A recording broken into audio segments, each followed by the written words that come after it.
Semoga Ustaz selalu dalam lindungan Allah. Amin ya rabbal alamin. Dalam salat kita berselawat kepada Nabi Muhammad dan Nabi Ibrahim. Kenapa Nabi Ibrahim?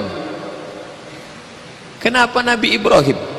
Kenapa tidak kama shallaita ala Daud, kama shallaita ala Isa? Nabi Ibrahim disebut dengan Abu Syariah. Jawaban pertama, karena Ibrahim itu titik temu 3 syariat. Kristen percaya pada Ibrahim, Yahudi percaya kepada Ibrahim, Islam percaya kepada Ibrahim. Maka titik temu ketiga agama ini bertemu pada Ibrahim. Kama shallaita ala Ibrahim wa ala ali Ibrahim. Itu jawaban pertama. Yang kedua, Ibrahim orang yang lulus dengan berbagai macam ujian. Kalau Isa, dia tak punya istri, tak ada. Kalau Musa, istrinya ada, tapi dia tak sampai ujian anak. Ibrahim diuji tak punya anak, diuji anak mau dipotong, diuji istri Sarah dengan Hajar, lulus semua. Maka ibadah haji Ibrahim, tawaf Ibrahim, sa'i istrinya Ibrahim, menyembelih kurban Ismail. Maka ajaran Abu Syariah, bapak syariat Ibrahim, Ibrahim adalah orang yang lulus ujian. Ibrahim adalah titik temu ajaran. Maka yang disebut kama shallaita ala Ibrahim wa ala ali keluarga Ibrahim. Ibrahim, Ismail, Ishak, Sarah, Hajar, orang-orang yang lulus ujian Allah. Maka ketika kita sebut ali Ibrahim, kita mau juga keluarga kita seperti lulusnya keluarga Ibrahim.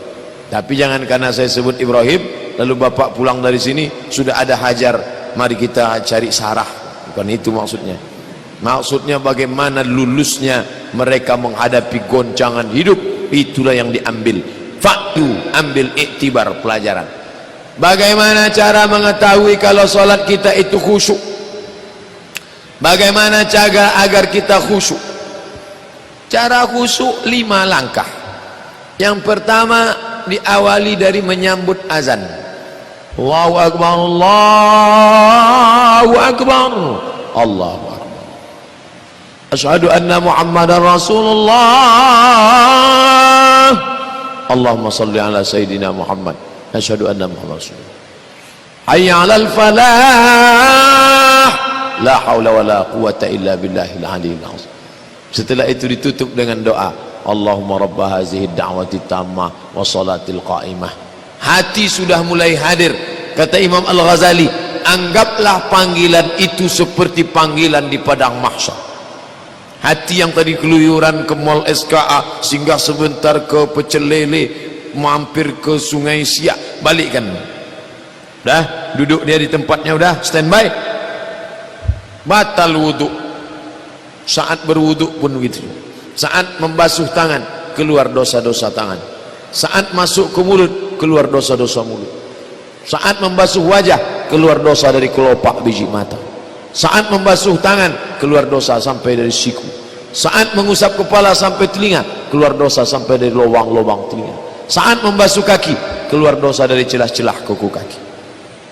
Perenungan dalam azan, perenungan dalam wudhu.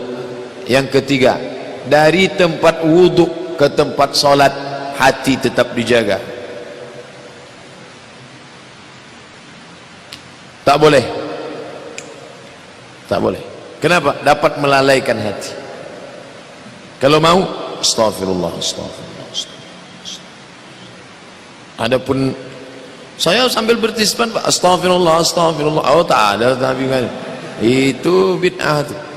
Astagfirullah, astagfirullah, astagfirullah. Datang kawan ngajak, gimana kabarnya sih? Astagfirullah, astagfirullah, astagfirullah, astagfirullah. Gitu caranya untuk mendidik dia. Karena kalau kita ngobrol kata Ustadz Somad, panjang ceritanya itu.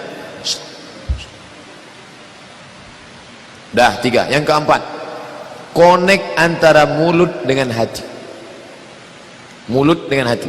Bismillahirrahmanirrahim. Bismillahirrahmanirrahim. Alhamdulillahi rabbil alamin. Ar-Rahmanir Rahim. Itu yang di mulut, itu yang di hati. Connect. Ketika dalam bacaan yang sir, Sami'allahu liman hamidah, mil'us samawati mil'ul ardi. Connect. Yang kelima, pahami apa yang dibaca itu. Pahami apa yang dibaca itu. Saya tak menyuruh ngapal arti, itu Gus Roy. Adapun kita yang paham secara umum. At-tahiyatul mubarakatus salawatut thayyibatu lillah. Paham. Assalamu alayka, bukan ngapal terjemah, bukan. Paham saja isi dari tasyahud. Allahumma ighfir li ma qaddamtu wa ma akhartu wa ma asrartu.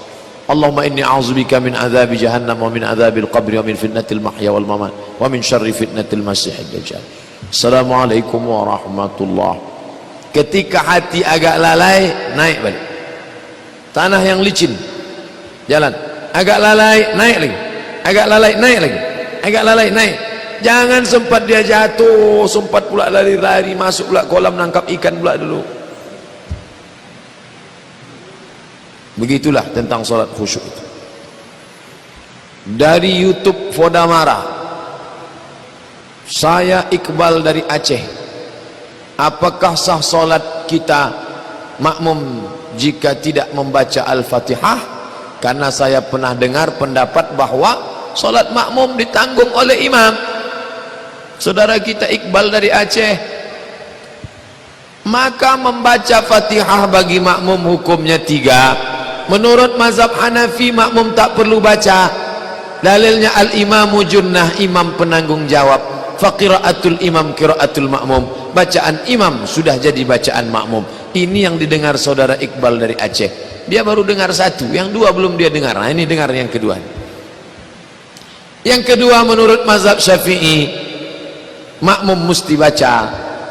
Karena kata Nabi, la salata, tidak sah salat liman lam yaqra bi Fatihatil kitab. Siapa yang tak baca Fatihah, maka tak sah. Mazhab yang ketiga, Maliki. Kata mazhab Maliki, kalau imamnya baca, makmumnya dengar, makmum tak perlu baca karena telinganya sudah mendengar. Tapi kalau dia tak dengar, solat zuhur, solat asar, solat maghrib, maka dia mesti baca. Jadi mudah cara ngingatnya. Hanafi mau dengar tak dengar, tak perlu baca karena imam sudah baca. Mazhab Syafi'i mau dengar tak dengar, wajib baca karena makmum ibadahnya tanggung jawab sendiri. Kata Maliki, kalau solatnya dengar, makmum tak perlu baca. Tapi kalau solatnya sir, makmum baca. Inilah 3 mazhab tentang masalah bacaan Fatihah bagi makmum. Ustaz condong ke mana? Saya condong ke mazhab Syafi'i. Maka kalau saya jadi makmum, saya tetap baca Fatihah. Tapi saya tak menyalahkan kalau ada orang yang condong ke Hanafi atau dia condong ke Maliki.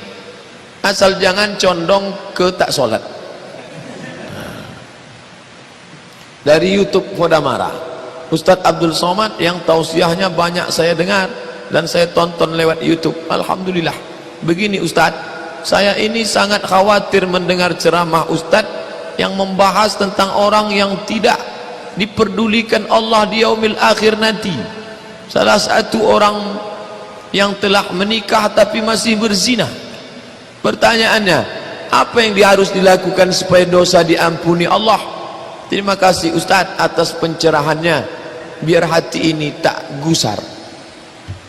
Ma min muslimin yuznibu dzamban. Kalau ada orang buat dosa, langkah pertama summa yatatahhar, bersuci, mandi.